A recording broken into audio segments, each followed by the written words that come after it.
Hi, everybody. Good evening. Good evening. Thank you so much for coming out tonight.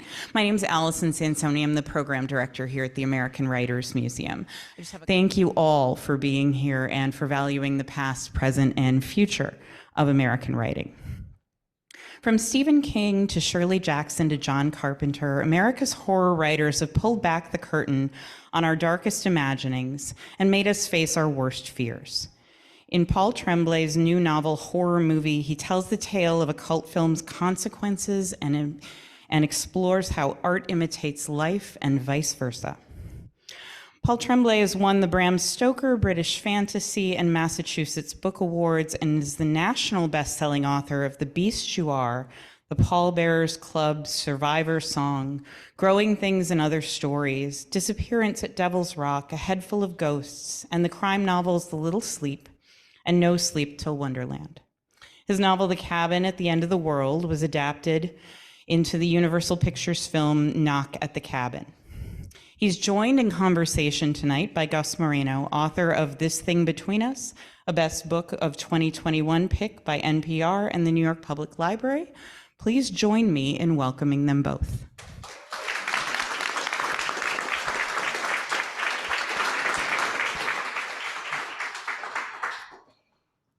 Gus and I were just back there touching all the stuff. Yeah, while she was talking. Pretty much. Hello, Paul. Hey, Gus. Hey, good to see you again. Good. Yeah, it's great to be here. Thanks for everyone for coming out. Yes, thank you, everybody. And thank you, American Museum, Writers Museum. This is amazing. I wish I was here earlier to look at everything. I know, right? There's like a lot of cool stuff here. So let's just get right into it. All right. What drew you to the cursed film subgenre? So like the initial sort of spark or what if of horror movie was just a fun. I mean, I guess at some point, like you're always surprised by a what if, but like I wasn't thinking of writing a cursed movie book. I actually had a different novel in my head, but I didn't love it. So it was like a sign I probably shouldn't do that. So anyway, I guess I'll name drop it. Friend Stephen Graham Jones, he texted me randomly like, hey, you should, there's this film critic who lives out in Denver, Walter Chow, an amazing film critic. During the pandemic, he was doing matinees via the Denver Public Library. And after showing a movie, he would have this amazing conversation with sometimes the director or someone associated with the film. So the first one I watched was Walter and John Darnielle, writer and Mountain Goats musician, talking about Texas Chainsaw Massacre. And then that sent me into a sort of a Texas Chainsaw Massacre rabbit hole. That movie, obviously, one of the most famous horror movies. I didn't watch that until I was probably in my mid-30s because I was afraid to watch it. Have you seen it? Yeah, it was like a recent watch. I mean, recent in my 30s. Yeah. My brother, who's 5 years younger than me, total gore hound. Like we were both horror fans, but I was always more the supernatural guy, and like I would have to cover my eyes. During the scene in Poltergeist where he's tearing his face off, sorry for the spoilers, I'd be like, come on, Dan, you can't watch this. But it was more like I didn't want to watch the face being torn off. So anyway, that little psycho watched Texas Chainsaw when he was 10. So like for so many people, like just, the cultural sort of memory of Chainsaw is like this super gory movie. And, and if you've seen it, obviously it's not. It's like surprisingly blood-free for much of it. So anyway, I finally watched the movie. I was like, wow, this is actually great. And then I watched the YouTube video, these really smart people talking about this movie, and Walter actually held up an audiobook that Gunnar Hansen had written called Chainsaw Confidential. It's really hard to find the book in print, so I found it as an audiobook. And Gunnar read it, and he was just so like weirdly gleeful and like purposefully, as a joke, sort of like, oh, is it me or Leatherface, like trying to blur that line. So I know with that, like, and I was like, oh, and like the chances that they took on that set, before the reunions and protections, it was like, what would drive these people sort of to do that? And that became like the opening part of horror movies. Like, okay, I want to write about this movie where people took chances and maybe, one of the chances didn't really work out. So I did watch that video, that discussion between Walter Chaw and John Darnielle. Yeah. Which is, everyone should watch it after you read the book, just because it gives in then talking about Texas Chainsaw Massacre, it gives context to your book too, in a strange way. I know, I should go back and watch, see how much I stole. Well, what's interesting is that John talks about like the Greek tragedy, set up, and how like he views Texas Chainsaw as a Greek tragedy, because like the characters are like doomed to their fate from the very beginning, but we as the audience can see like all of these times when they could have avoided their fate. Right. And I just wanted to ask, like, is horror movie a Greek tragedy? Oh, I have to admit, I mean, I was a math major, so like, I didn't study Greek tragedy. I'm aware of it. Like, I don't know the pieces, but no, I mean, yeah, I mean, there's definitely, I wanted there to be, it's not a spoiler to know that something terrible happens towards the end of the filming of the movie, and that hangs over the story, and oftentimes a bunch of the characters either in the script or the thin kid as he's narrating talk, there's the question of predetermination or the concatenation of choices that sort of lead to what happens. So I guess indirectly that's there, or just from like being someone who's aware of Western culture. I mean, that stuff's going to be there. Yeah. So you mentioned the Gunnar Hansen book. What is it like your relationship with research? Like personally, I hate it. Oh, I hate it. Yeah. So is it the same for you? Like, did you just go as far as the Gunnar book and then we're like, I got it from here? Yeah, no, because I'm not very confident in research. Again, I'm going to blame math. I wasn't an English or a history major where you had to do papers and stuff like that and research. So, but the research for this was a little bit fun. Besides listening to the audiobook, and then actually I paid a little bit extra. I found an eBay copy of the hardcover. But I did talk to some filmmaking friends, just to get some like basic questions and answers. I did read, I'm so bad, I'm gonna forget, Rodriguez, what's his first name? Robert Rodriguez? Robert Rodriguez he wrote a book about like independent filmmaking. Yeah. I forget the title.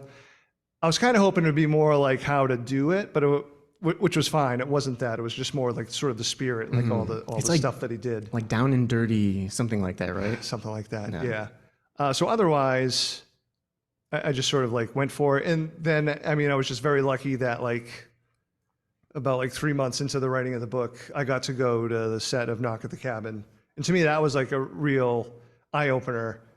Even though that movie was, much more big budget than what horror movie is.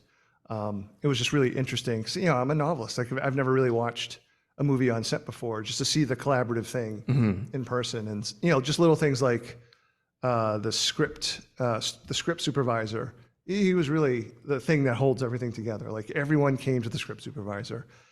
He was in charge of continuity, writing down the shots, like what order, and like naming the different shots. And, and he was super cool. And like, he just had like a stand-up laptop and was almost like a court stenographer at the same time. Like, it was like wild. So that was like a happy thing just to have that experience too. Okay. So in the beginning of the book, our narrator, who's only known as the Thin Kid, is meeting with a producer on a possible remake of horror movie. And the producer like immediately is like strike one. And when he talks about like the movie in terms of like character arcs and like acts, and the narrator just like is not with that, describing, story in that way at all. Yeah. Like, is there anything in literature or horror in general that you just like wish people would stop talking about like that? Yeah, part of it's obnoxious. I'm sure screenwriters are probably sick of like novelists talking about like what's wrong with screenplays, or I shouldn't say what's wrong with screenplays. I guess I'm more sort of like really sort of chafe at the idea of like every screenplay, particularly when it's like American studio movies, has to have 3 acts, and then they break it down to like beats. Like, I don't even know what a beat is. I don't know what an act is. You think the math person would like the idea of like the beats, every 10 pages or something. It's like, have you guys ever watched like The Wailing or Asian cinema or European cinema, like where there's, I don't know how many acts there are. Right, and it jumps from genre to genre. Yeah. And why don't we just cool like write what's a good story and then, worry about it after. But so that's the only thing that like for me is like, why does it have to be like this weird formula? We're not writing haikus. I understand why haikus have to have, set rules. We're writing screenplays. Why not just do like a cool story? I don't know. Right, who knows? Yeah. I don't know anything about screenwriting. Clearly, after you read the screenplay, that's a horror movie. That's true. So the structure, usually your books have like a very unique structure where they're like mixing media, and with horror movie, it's part audiobook, part script from horror movie, the original incantation of it. Like, how do you come up? Is structure something you know from the beginning, or is structure something you like discover as you're writing it? I'd say the structure sort of comes early on, but like certainly not with like the original What If. Like part of it is like, okay, I want to have this movie. Like some of the logic that went into it was like in the beginning, I'm going to have these, you know, young filmmakers making a movie. It has to be old enough that they weren't necessarily going by union rules, which hadn't been established. But I couldn't go all the way back to the 70s because then the thin kid would be too old now. So it's like, oh, 93, perfect, you know, Gen X thing again. So that was part of it. Then I was like, well, I need the whole original movie. It'd be really boring if I just, you know, had characters describe the movie. So it's like, oh, I'll include the screenplay. And I just get excited. I often get excited when there's an opportunity to do something goofy on the page. You know, I say goofy, playfully goofy, or something different. Like I'm always drawn to sort of postmodern, different ways of showing. That just reflects my interest as a reader. Like I love House of Leaves. You know, I love any sort of bells and whistles. As long as it's there for a reason. It can't just be there to be like a, you know, just be there to be there. It has to be the way the story is best told. So once I knew I was going to include the screenplay, like, you know, the work was, okay, I have to make sure it has to be there. I know my editor, who's the best editor in the world, like she is my hero. With every book I turn in, it was no different this time. Like she read like the first like 20 pages of horror movies. Like, does the screenplay have to be there? Like readers don't like reading screenplays. I'm like, read the whole book and then come back to me, see what you think. Yeah, I mean, I promise it has to be there. Yeah, because the screenplay is not even written like a screenplay. Like Cleo, right? Cleo like makes that clear from the beginning. Like this is how it needs to be told, but it's obviously not how a screenplay is like put together. I mean, so she's up front like, oh, I know this breaks the rules, but this is how we have to tell the story, which is something, you know, my inner 23-year-old Gen Xer would still, you know, wants to say, you know, say this is how it has to be for art, but also for the purposes of a novel. Like I needed to be able to like do some interior stuff with the screenplay, because part of the screenplay is there to give character development, because again, not a really big spoiler, but like all the actors playing the characters in the movie have the same name. So it's a fun line to blur. It's like, oh, wait a minute, is the Cleo character and the Cleo playing Cleo the same? And when you're reading it, you also like forget. You're like, oh yeah, I'm in the screenplay. It tricks you like in some weird way. Oh, well, thanks. So like I would say like your first 4 horror novels, I feel like played with the supernatural in terms of like, is the supernatural real, or is it our fear that is manipulating us into acting in ways we would not normally act? Where with like this book and the Pallbearers Club, I kind of feel like memory has become like a new thread that you've been working with. Is that like something you did purposefully, or is it just like you've always been working with memory? I think it's honestly like more the always side of things. You know, obviously like write what you know is terrible advice, but for writers, but write your obsessions is great advice, because they're going to be there whether you want them or not. You know, my first novel that was published called The Little Sleep plays around with memory and identity. And like someone pointed out to me, he's like, you know, you kind of do this a lot with your short stories. It's like, oh, you know, it's like, okay, like I didn't realize that. You know, it's actually nice to have that knowledge. So, you know, in some ways it feels comfortable, but also at the same time, like, I don't know, for horror stories, like why not mess around with like the liminality and uncertainty of memory and identity and reality? I mean, to me, that's where my favorite sort of horror stories live, including your novel, This Thing Between Us. Thank you. I appreciate that. Can we talk about the 90s? Yeah. So the 90s, man, your last 2 books kind of like roughly take place in the same 90s era, but they're not written from like the state of nostalgia. Like you really grounded in the 90s, but then like continue the story from there. So I was wondering, is nostalgia, like is writing in the 90s kind of like the temptation for nostalgia is there? Or like how do you like toe that line? Yeah, I mean, I think this temptation's always there. We wouldn't be human otherwise, right? Like, you know, so many memories of how we grew up, no matter how difficult that was, there's still some like things that glow, like, oh, this was really cool. But, you know, we know the truth is that, you know, nostalgia is poisonous. It's dangerous. It's part of the reason why, you know, the world is in such a dangerous political state, is because there's too many people have this weird notion of, how great life used to be, Yeah, et cetera. back in the day. And obviously that's always been there. Like I remember my grandparents complaining to my parents about like, oh, how great it was back then, but it's just amplified now with all the, Reddit threads and, misinformation, et cetera. So like, purposely for both books, I wanted to write anti-nostalgia books. Like, no, things were bad. Like, I mean, not to discount what's happening now, but things have always been bad.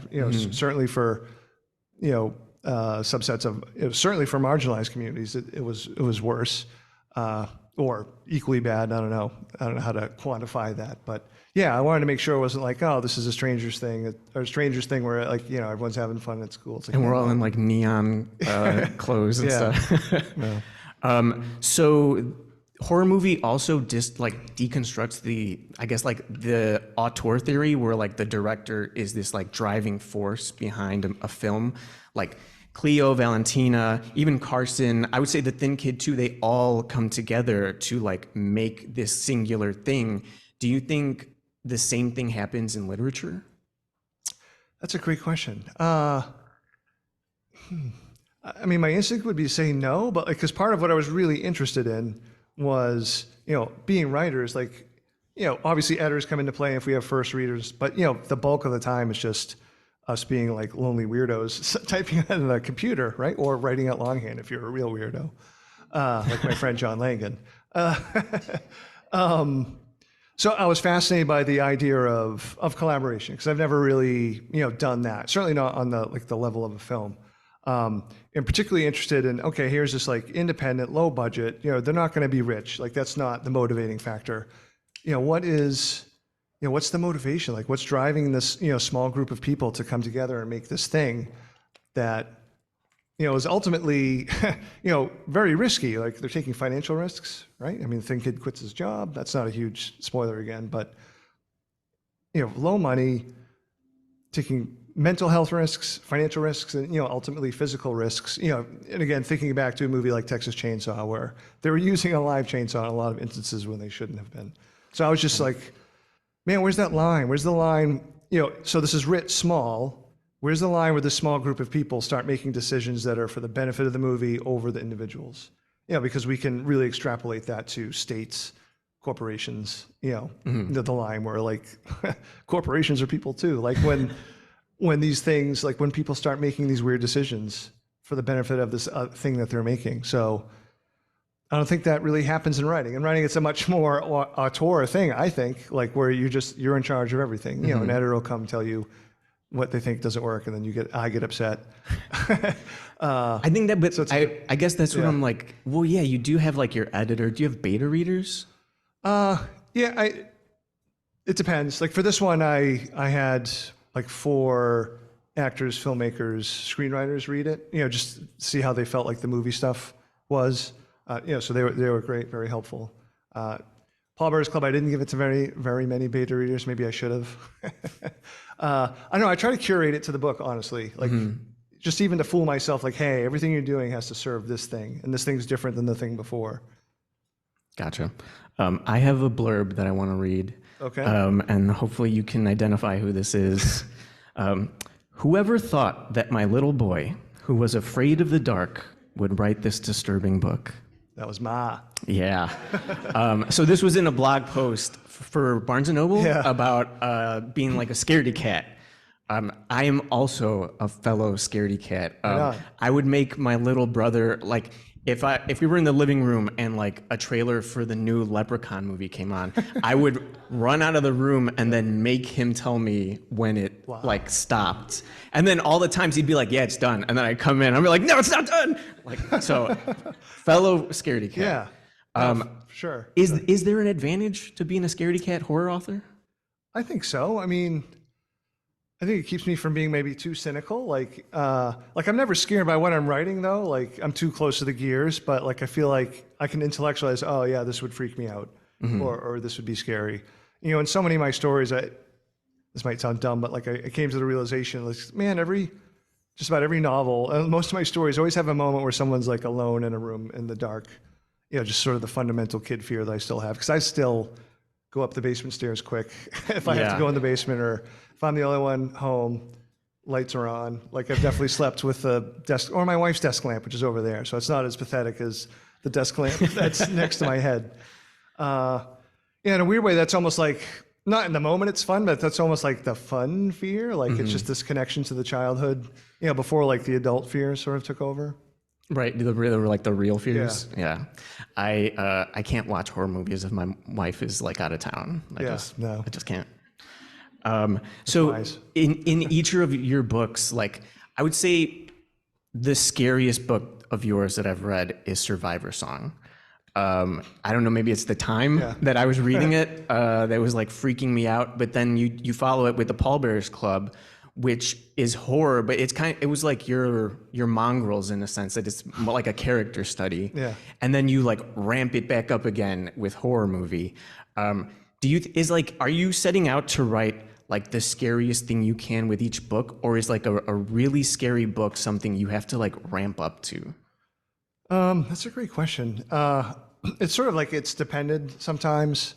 Like before Cabin at the End of the World, like I wanted to write like a really disturbing, like that was the goal, to find a story that would fit like something really scary.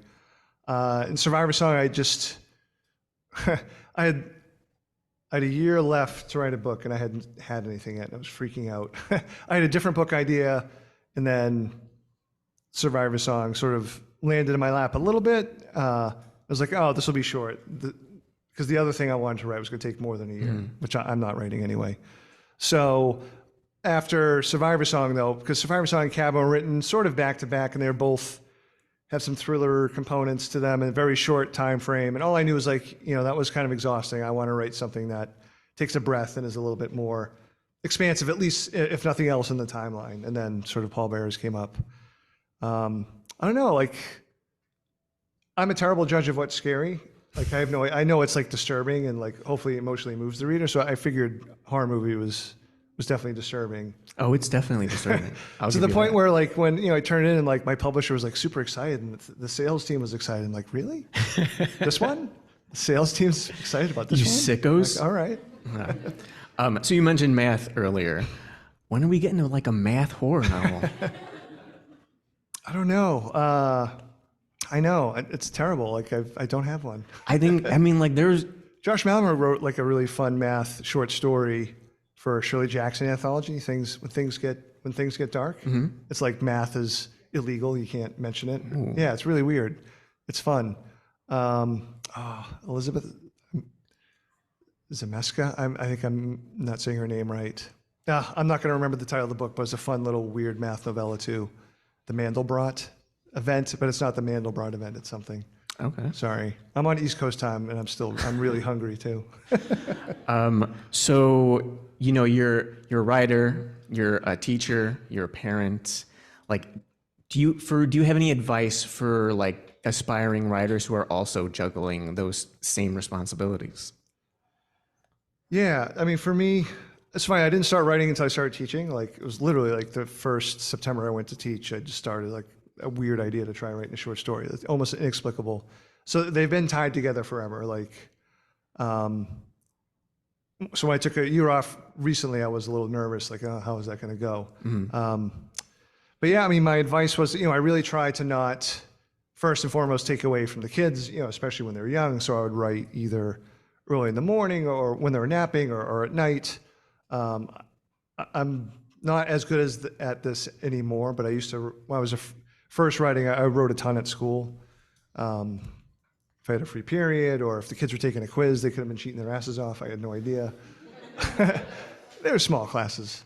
I was writing, and for me, it was like a great lesson in time management. Didn't have the luxury of like, oh, do you have a writing ritual? I hate those questions. Like, because I think they're kind of dangerous. Like, you don't need a writing ritual. You just need to know you have this amount of time. It keeps you from writing. Yeah. I wrote a big chunk of Disappearance at Devil's Rock sitting in a college sort of gymnasium because my son had baseball clinics there. And it wasn't games. It was like him and 50 other kids just throwing the ball. So I was like, I don't have to watch him do that. I can sit here and write this novel. I had earbuds in and balls were flying all over the place. But I wrote a swath of chapters that way just because, I'm going to be here for 2 hours. I have to use it.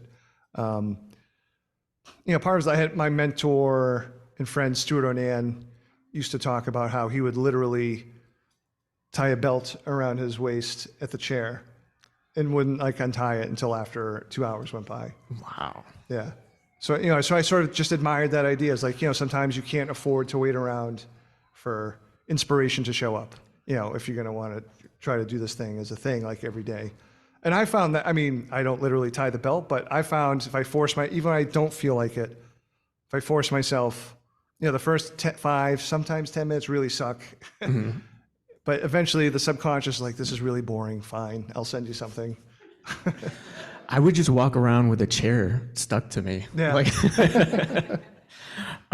So, I know you're at the start of this tour, but like I've seen you do a few podcasts, a few interviews, and I noticed like you're getting kind of asked like the same things. I try to stay away from Knock at the Cabin because of that. It's not a problem, yeah. But is there anything like about this book that you want to talk about that like no one's asked you yet? Oh, I don't know. I don't mean to be dismissive. Like, yeah, I'm not sure. There's like my favorite scene, which is obnoxious, but like I don't want to talk about it because it's a big spoiler. Because you can't, right? Yeah. I think it's probably my favorite scene too. all I would say though is like for most of my novels, I have what I call like a carrot at the end of the stick scene. Because I don't know about, there's a lot of writers out there. Thank you for coming. I don't know how you work. Like, do you write it in the order or do you skip around?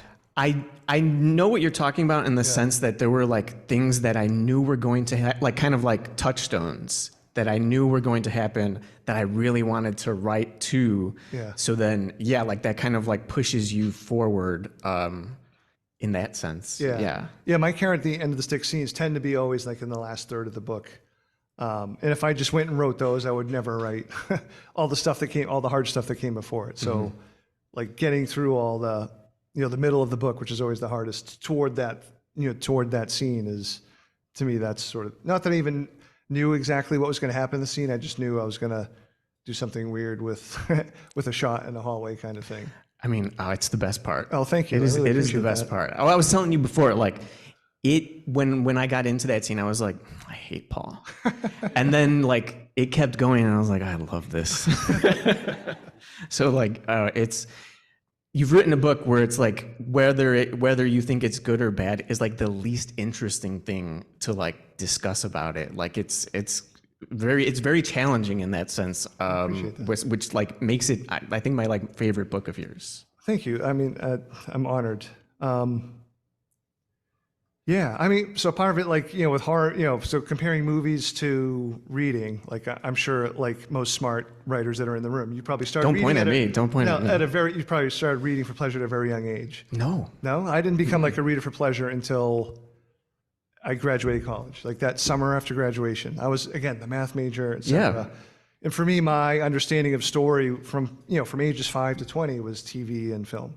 That's how I knew story structure.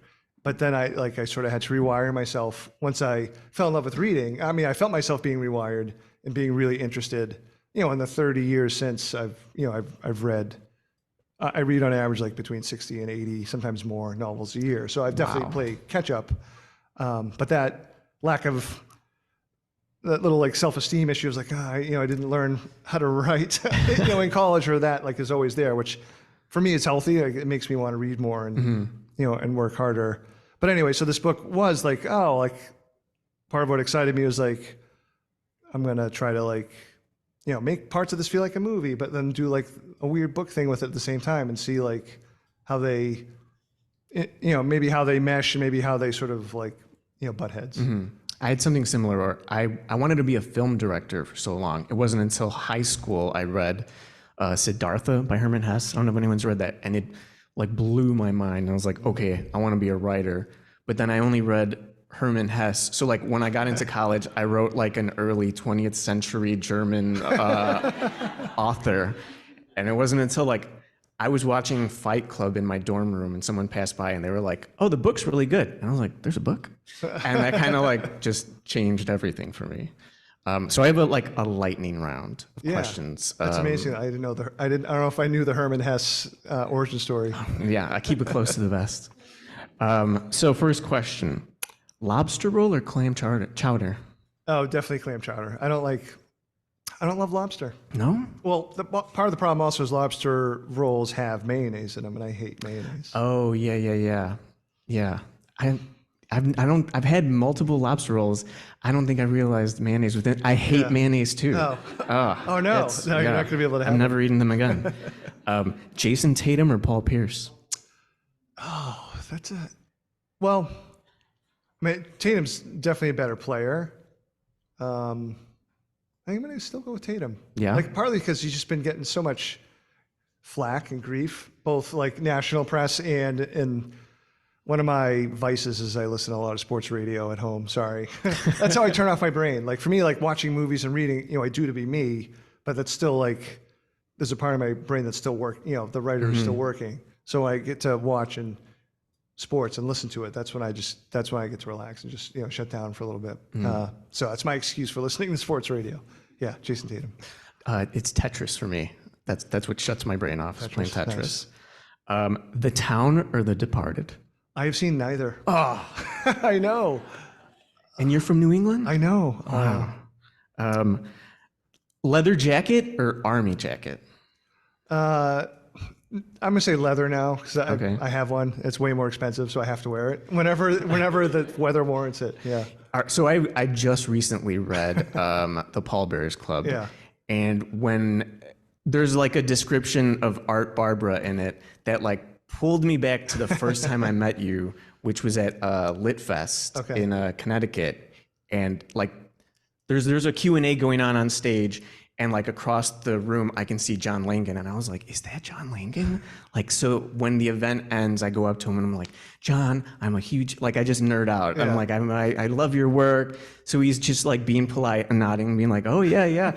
And then I think like to get saved, he's like, oh, hi, Ellen. And then like Ellen Datlow comes by, and I was like, holy crap, like what just happened? And they started having a conversation, and like in any other situation, I would have like pulled back, but I was like, no, I'm standing right here.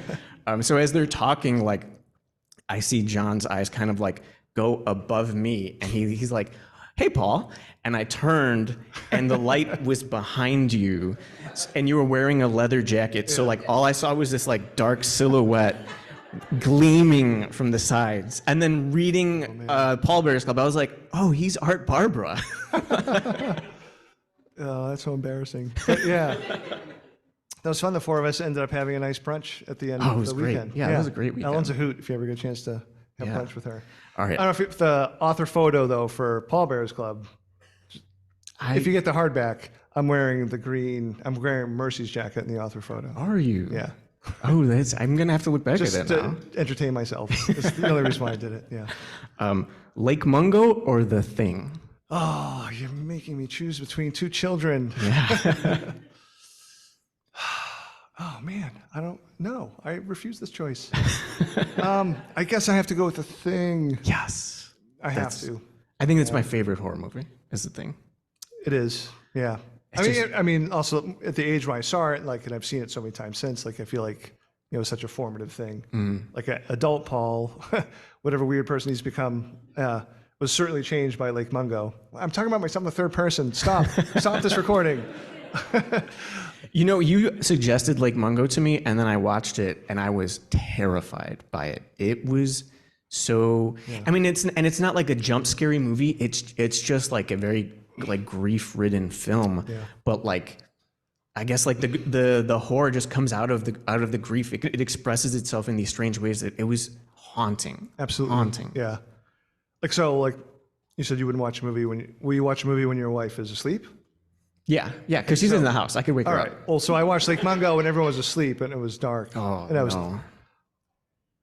It was the only time I had to purposely pick up my phone because I wasn't going to be able to handle what I was going to see. But I was still like, freaking out. Yeah, that ending is very freaky. Yeah. All right, this is going to be a weird one. This is for all you like Paul heads out there. Sharks or pickles? Sharks, because sharks. From a distance they're cool. Okay. From any distance, pickles are not cool.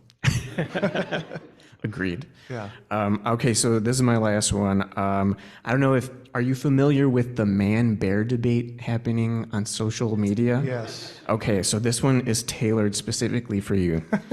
If you were alone in the woods, would you rather run into John Langan or Laird Barron?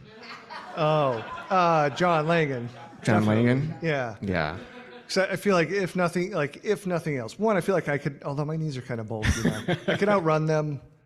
I feel like if worse came to worse, I could probably tickle John. I don't think Laird's ticklish. I feel like Laird would appear and disappear. Yes, in like absolutely. all these. Yeah, they're just like, Yeah. oh great, I'm in a short story by Laird Barron. No. Yeah. Yeah. Yeah. I'd hear John coming because he couldn't help himself. He would laugh and he'd make that high-pitched noise. Oh, it's Paul Tremblay. Like he waves his hand like that. 100%. Yeah. I guess that's the only answer to go Yeah. with. So that's all I got. All right. Well, let me ask you. So I mentioned, Gus, this was your first novel, right? Or have you Yes. written? No, that was my First first. that was published. First thing, not the first novel you've ever written. Oh no. It was like my 7th novel. Okay. Yeah. This Thing Between Us, an amazing book. Like I said, it's one of the, within the last decades, there are many great books out there, but this book, legitimately, I was afraid. I don't, like most books, I have like a lingering sense of dread. I'll think about it later and it picks at me, which your book did too. But there's a moment in the second half of the book, I was like, I'm really like scared right now. Anyway, so I want to know, do you have another one coming? Well, thank you, first of all. That's very humbling to hear. Working on a second book. I can't really talk about it just only because, so I've done the mistake of like going on a podcast or something being like, so this is what I'm working on. And it's about vampires on the Appalachian Trail. And then I get to a point, I'm like, I don't want to do that anymore. Oh. And so there are like interviews out there where I've described like 3 different books. So like, I don't want to jinx it, but currently working on a second book. I've already gotten like the edits from my editor. Oh, great. Doing that. Couple other projects that like aren't finalized contract-wise, so like can't really speak on them. But hopefully 2025 is big. Can you say Like comic book? Okay, I was gonna ask comics. Or, Working on a comic book. Maybe like movie stuff. Who knows? Nice. Yeah. Were you a big comics reader, or is that something that's recent? I wasn't a big I've read comics like all of my life, but like wasn't like a huge comic book reader. It was literally, I was looking up comic books for my niece, for her to read, because she's like a big horror head, but I didn't want to give her like a Junji Ito comic book or manga to be like, read this. So I'm like, what can I give to kids? And I like found something from this comic book publisher, and as I'm like purchasing it, I get an email from like their editor that's like, hey, I read your book, like I loved it, do you have any ideas? And I was like, yeah, I do. So Nice. that's kind of just how it happened. Oh, awesome. Yeah. So are we taking questions from the audience? Folks, just wait until I bring the microphone around for the sake of those listening and watching along online so that they can hear. But raise your hand if you have a question. If you are following along online, please type your question into the Q&A box at the bottom of the screen. Don't say it to your computer. So you confirmed something that I also agree with, which is that the middle of a book is the hardest to write. And I'm asking what your advice is on writing the middle of a book. The beginning and the end are the most fun. But Yeah, and for me, I don't know about you or you, Gus. Like, I usually, well, obviously I know what the start is because I'm going to start there. I usually have a sense of the ending. It can be hazy, but so the hard part is getting from A to Z. For some books, I've actually written an outline before, which I found helpful. Maybe for about 2/3 of my novels, I've written some form of a plot outline. Some of them are more detailed than others. I did not write one for horror movie though. It felt like, I'll back up a little bit. I'll say that, now that I'm in this weird position, I'm very happy to be, but like I never thought I would be, where I've written a bunch of books. Like I'm trying to balance like the confidence, oh, you've written something before, you can do it again. But I also want to try to make it feel like different and special and not ever have it feel like boring in a job kind of thing. So there's that weird balance of, like I want that confidence. But so anyway, with horror movie, it felt like I'm not going to write a outline for this. I'm just going to take like a lot of notes. And my notebook looked like an insane person wrote it. It's just like stuff spilled all over the place. So I sort of outlined as I went. As far as advice, for me, it's just like a variation on like of the tying the belt around my waist. Like once I'm in a novel, my goal is 500 words a day. And I write everything. I write it in the order I think it's going to be. So I know that doesn't work for everybody. Even like most of my books, the timeline shift and everything. But like I wrote horror movie. What you're reading is the order in which I wrote it. I took one little scene with the director and moved it up. That was the only thing that changed in as far as like the timeline goes. I don't know. Like I think the middle. I don't know. It's like I feel like where you sort of like earn it. It sucks when you're doing it, but like I'm very pleased. Like when you get to the end, like I'm addicted to the feeling of having a draft. That's like my favorite part. Obviously, right? I mean, there's still a lot of work to do, but once I finally have the whole thing, because I do a lot of editing as I go, that's the part that keeps me coming back. So, if the middle wasn't hard, that wouldn't. I probably wouldn't feel the same. So I didn't give any advice. I'm sorry. I don't know. Do you have any advice? What usually happens is like when I'm writing, I'm like, I don't need any help like in the beginning, and then I'll usually get to a part where I'm like, I will like write like mini outlines of just like the beats that I like the things. Oh, here we go with beats. The things that I know are gonna happen, like that I need to get to, and I'm like, okay, what order? And then I'll just like write to that, and then be like, okay, but now what else? And then I'll write another mini outline. But yeah, like I've tried doing like the full outline, and it's just like, well, there's the novel. Yeah. Like, why am I gonna write it? That's the danger for sure. It just makes it like dead. That and then like doing a lot of research too becomes like so daunting that you're like, I have to include all this. And then you're just like, well, I don't want to write this. So avoid those things, and you should be able to write something. Don't research, don't outline. Yeah. That's the summation. All right, I have a question. So I'm a writer, and I'm not a scaredy cat, never have been, but I'm aware of that fear of becoming too cynical in my writing. So I'm wondering if you have any advice as far as how to nurture that inner scaredy cat on the page. I mean, I still sort of focus on myself just because I feel like because specific to scares, right? Because what's scary is so subjective, just like humor, right? Humor, what makes you laugh, what makes me laugh is different. I mean, I think we can intellectualize, oh, that's supposed to be funny. Oh, that's supposed to be scary, but I have no idea. The things I try to like personally connect with is the characters for me are the one, if I ever get stuck, I focus on the characters.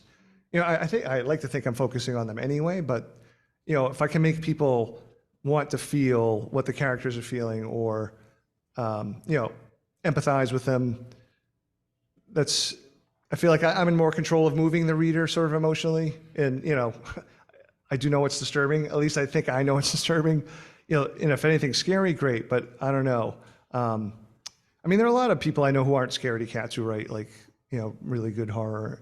I don't know if that's. I don't think it's a prerequisite. No, somewhere in Maine, Stephen King is listening to Mambo No. 5, like typing out the scariest thing he can think of. Yeah. I wish I had a better answer. I'm like 0 for 2 on questions right now. Hello, sir. Hi. I just wanted to ask you, were you satisfied or dissatisfied with M. Night Shyamalan's adaptation of your book? Yeah, I mean, I guess ultimately satisfied. I mean, I like the movie, but hate the ending. Although I like talking about and thinking about the differences between the ending and the book. I mean, it was a really head-spinning, amazing, and sometimes frustrating experience. And obviously, the movie itself is the least frustrating part of the experience. The more frustrating part was the 6 months leading up to the movie, where things were more difficult than they had to be. In terms of like being left off posters and, hey, why are you fighting the movie tie-in edition and all sorts of weird stuff that, seems just to be part of the deal with Hollywood. In horror movie, the thin kid meets a writer, a very sort of like a caricature of a horror writer, sort of making fun of us a little bit, but like, hopefully in a way that horror writers would laugh at. But he talks about how his film agent said, hey, I'm going to pitch you as a creator, not a writer, because no one out here respects writers. That's something that I put that in the book. A film agent said that to me. So, I mean, again, but it was an amazing experience. Like, my favorite part of the movie is the performances by the actors. I thought they were wonderful. I thought they really connected. And there's a connection between them and the characters in the book. So I really enjoyed that part of it. We're going to take a question from one of our folks online real quick, Laura, who asks, what's been the hardest component of writing for you to master?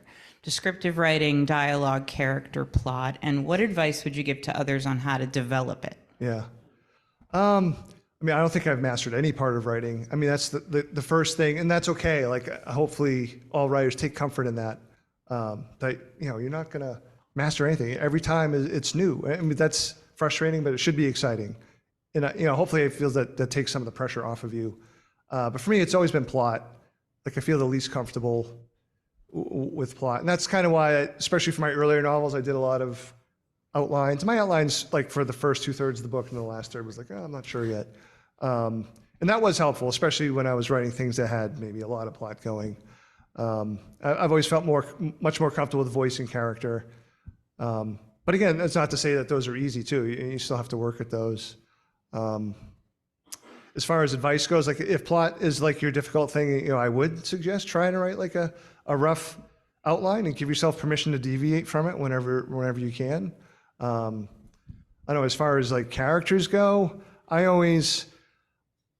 this will be the last blab, and then if you've got some advice. For characters, the first things I always wrote, especially as someone who wasn't like, again, didn't take English courses in college, I started writing things first person because I thought that would be easier. Obviously, it's not. But the lesson for me for first person was, how do I build the other characters? Because I'm not in their heads, it's just first person. I'm like, okay, well, I only know anybody by what they say and what they do, right? I can't go into their head. So I think approaching all your characters that way is like, I think it's an obvious thing, but like what they say and what they do on the page is what's going to build the character, less than like what's going on in their head necessarily. Mm-hmm. You see, and for me, plot comes super easy. Like, I think it's just from growing up in the 90s and seeing like Michael Bay films and like all these action films where it's just all plot that I feel like I can follow a story in that sense. And it's always been the description that's difficult for me. So what I've usually like decided, what I've like settled on is just being like succinct as possible. Like I don't try to like do the descriptive game because I'm going to lose at it. So like what can I do to like get this visual as succinct as possible so we can just move on from it. That's what works for me. Yeah. Everything else, just play to your strengths. That's interesting. So since Stephen King got brought up, what is your favorite Stephen King book? Well, I mean, the one that turned me into a reader was The Stand, but I would say probably Pet Sematary. Maybe his more bleaker stuff. I mean, I love his short stories too, but Pet Sematary, and then actually I have a real love for Revival, a more recent one, especially like if you read those two back to back. 'Cause I think Revival is sort of approaching the same questions about death and existence, but from a much older person's point of view. So harrowing. Yeah. Pet Sematary, I would say, is my favorite too. Just for the longest time, it was it. Just because of the cosmic horror elements, like I just was so into. But Pet Sematary is fantastic, and it's all like within like the last 80 pages that just like the things go like super crazy. Otherwise, you're just with this family and just like trying to settle in this new area, and these like tragic things happen to them. Which like you're expecting a Stephen King book to be like the like Stephen King vocabulary and just like his usual like touchstones, but that book is like so good. Agreed. When you think about the process of one of your books being adapted into a film, which of your other books do you feel would translate best into another film? Yeah, I don't know. That's a good question. I mean, I always thought Cabin, was a somewhat obvious choice. I mean, because I sort of imagined I was writing, not that I know anything about writing plays, but I was imagining for a lot of that story, I was writing like, a play in like one room kind of thing. I mean, I would love a horror movie to be made, but it'd be really hard and strange. It would be just so for one hard. scene. Oh, I mean that. Yeah, you need Michael Haneke to like film that movie. Yeah. I don't know. I mean, maybe A Head Full of Ghosts would be fun, but I'd also like much, I think like most, if it's a novel, like I think most of novelists would prefer like a limited series where you get to do sort of like everything instead of, you know, just like 90 minutes of it. I would say Survivor Song. Like, it's basically Mad Max Fury Road, but with like a rabies outbreak instead of just the wasteland. That works too. Let's do it. You're gonna write the screenplay. I'm on it. All right, we've got time for one more question. It's gonna be a math question. I know it. Hi, so I was wondering, when you're starting a new novel and you're sort of designing or meeting your protagonist, is there something in particular you like to do to figure out who this person is, or do they just kind of show up to you fully formed? That's a great question. Most of the time, I definitely take I'll do like free writing notes in little notebooks before I start writing. Even if I don't do an outline, like I'll write down the character's name and try to figure out what they look like to me. Usually I'm stealing their physical appearance from somebody I know. I should say borrowing, not stealing. And I tell them eventually. Usually after, like to ask, say sorry instead of asking for permission. But no, like I'll take notes and try to just get like a few pieces, but really to go back a little bit what I'd said before, like they don't really start becoming like the characters until they say something or do something. But I do find like beforehand, like just getting their physicalness just helps as a good like starting point. Yeah, I would say like something similar in that it's usually I have some type of like a piece of dialogue that I overheard someone say that I'm like, this perfectly captures. Like I remember being in like a group message and we were talking about the like Obi-Wan Star Wars show, and we were like, oh yeah, it's gonna be terrible, and someone in the group was like, yeah, I hope it's so bad that only I like it. And I was like, oh yeah, it perfectly captures your terrible personality that you would say something like that. That I like banked it in my head. I was like, oh, that's like such an amazing thing to say. It is an amazing thing to say. Yeah. Nice. Well, thank you, everyone, for coming out tonight. And please join me in thanking Paul and Gus for that wonderful conversation. Thank you, everybody. Thank you, everybody.